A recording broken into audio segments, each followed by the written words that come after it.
Happy Saturday, everybody. We have a new Weeknd update. You guys know I always update you on the latest XO. Well, the Weeknd performed a new song at Coachella this last weekend, which is a huge music festival. He closed it. And actually, there's a huge article talking about how he was like one of the only artists that went on the stage by himself. Because it's a huge stage, so usually people bring backup dancers and bands and whatnot. But if you've ever been to one of his concerts, best concert in the world, he does the light shows. It's insane. So he did it himself, and he performed a new song, and it's not even titled yet. For now, they're calling it mood music, like I'm in a bad mood music. That's what they're nicknaming it on YouTube for now, and they're going to release a title eventually and obviously drop the song, which I can't wait for. So all they have right now is just the live footage from Coachella to check out, but it sounds like it's going to be fire when it comes out on an official track. I'll show you guys it, a little snip of it. Trying my little hamburger here.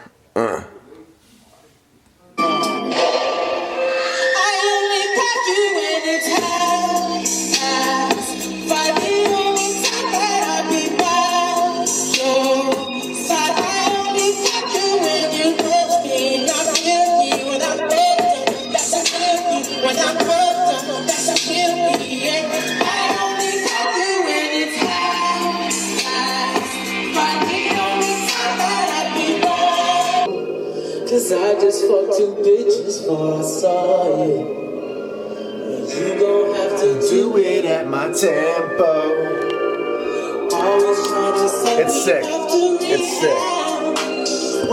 So that's it. It's a little snippet of it right there. You can look that up. It's called Mood Music, or you can just YouTube Weeknd at Coachella. That's all they have right now. So eventually they'll drop the official title of it and the actual song. But it sounds like it's going to be nuts. It has a little bit of that old trilogy sound to it again. Kind of Life at the Party, Birds Part 1 sound to it. With obviously a lot of his new sound to it, like the Often kind of style. But it definitely doesn't sound mainstreamy or gimmicky at all. It sounds like legitimate Weeknd. So that's that.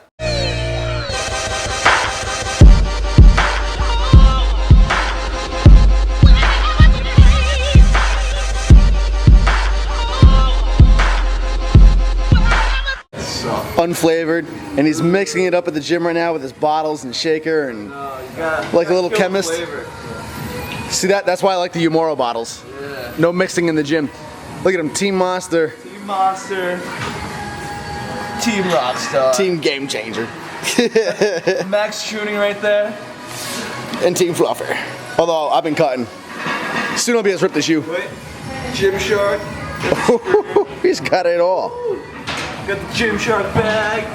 Oh, that is a Gymshark bag. That's pretty cool. So I owe you guys an apology first off for not uploading videos last week. I think I put one out on Wednesday and that was it. Obviously not my style. I always upload at least 4 videos a week, 3 if it's a really bad week, and that's rare. This last week began with a whole lot of potential. I thought it was going to be a great week. You know, max effort Monday. I get to work up to a heavy single on front squats. I was all excited for that. You know, I'd never worked up to a heavy single on front squats ever in my life, so I was excited to see where my strength was. But then it kind of took a turn for the worse. So I went into the gym and I started filming, you know, business as usual. Started working up to my heavy fronts. And I was hoping to get pretty close to the 400 range. I think I had that in me. It was hot as can be, which I'm not complaining about. The weather's getting nice, so I was sweating through my shirt. A good little trick is to chalk up your shirt when you're squatting if your gym allows chalk, and it really helps make the bar not slide if you're sweating. Anyway, worked on up, 3 plates, felt pretty good. And then when I got to about 365, well, I'll say this. When I did 3 plates, I felt it starting to kick in. And then when I got to 365, it kicked all the way in. That old injury I had after my last meet, my left knee, right at the bottom of 365, boom, it caved in. The cave-in didn't cause it. It caused the cave-in. And my left knee flared up all over again.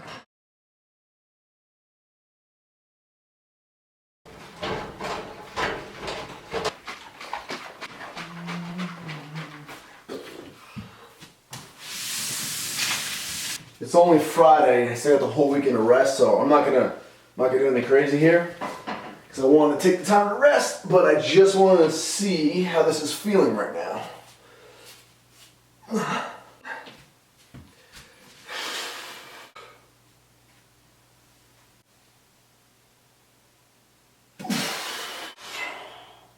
Feels good. So that was a very close call. To clarify for you guys, it was the old injury I had that I formed after my last meet at the very bottom of my left patella tendon. you know, right where Oshgoodshlatters forms, if I pronounce that correctly. This is what stopped me from squatting after my meet for a couple of months, if you guys recall, and it's also what caused me to have to learn the wide stance of squats and start squatting in a wide stance. And so for months and months now, it's felt really good. It's felt good in both the wide stance and my old narrow stance, even though I avoid the narrow stance. It's felt good and healthy. Front squats, I remember when Simon told me to do front squats way back when I started wide stance squatting. I couldn't do them. I tried one rep and it hurt, this old injury. So I told him right off the bat I couldn't do it. A few months later, we tried it again and they felt good. And if you guys recall, I haven't gone heavy in front squats, 225, 275 for lower reps. So I haven't done anything strenuous and it's felt all right. I would still feel hints of that pain tingling here after a hard workout, but I just kind of chalked it up to, you know, it was a hard workout.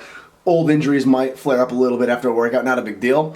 But yeah, this max effort day definitely proved that I can't do front squats. What I think it is it's any movement that involves a lot of forward knee travel, more so than my regular low bar squat. Because I have horrible ankle mobility as it is. And then on top of that, this left ankle is the ankle that I destroyed ligaments in when I rolled it. And that obviously will affect your knee, that'll affect your hip, it affects the whole entire leg. So I think on top of not having good ankle mobility to allow forward knee travel, that ankle just gets really messed up and it messes with my tendon really bad in my knee when I go too far forward. So that's why the narrow stance squat and the front squat both irritate it. So what we're going to do is just replace front squats, as good as they are, with something else.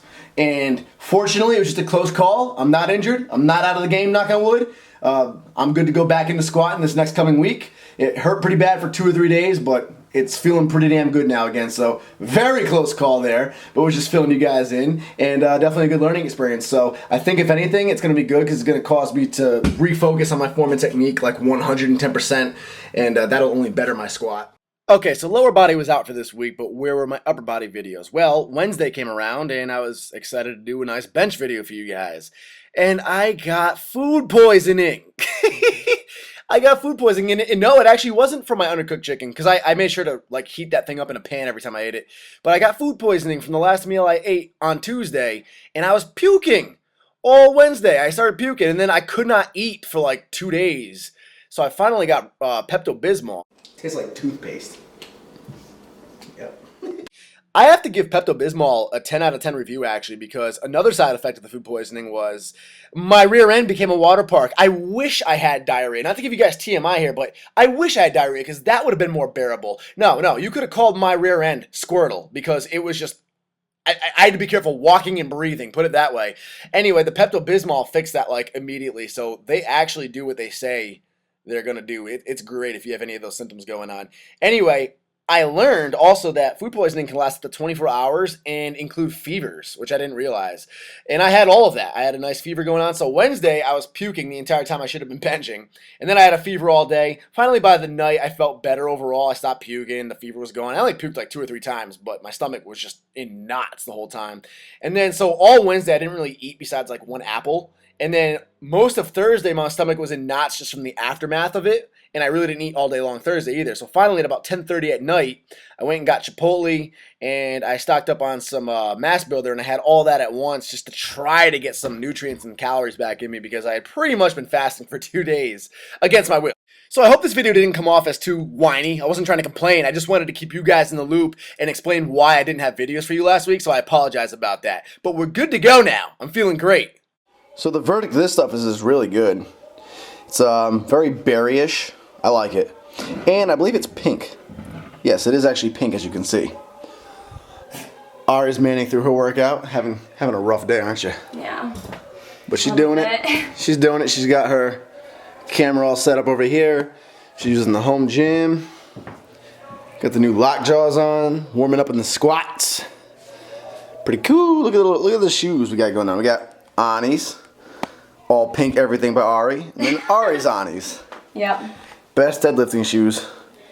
I put the link in the description box of every video for these Ani shoes if you guys want them. Best deadlifting shoes, hands down. It's spelled. No, I spelled it to show the people what color it was. Oh, I thought even the color of the can. I was so confused. No. You like it? What do you think of that flavor? It's good. I could have sworn that you've had this before, though. I don't think I've had that one. There's definitely another pink one, though, that you've tried. There's another funky color. I can't remember. They have a few different colors, but never tried that one. I didn't know that the thing, like the liquid, was pink. I'm eyeing this bar and I can't wait to bench with it later this week. Woo!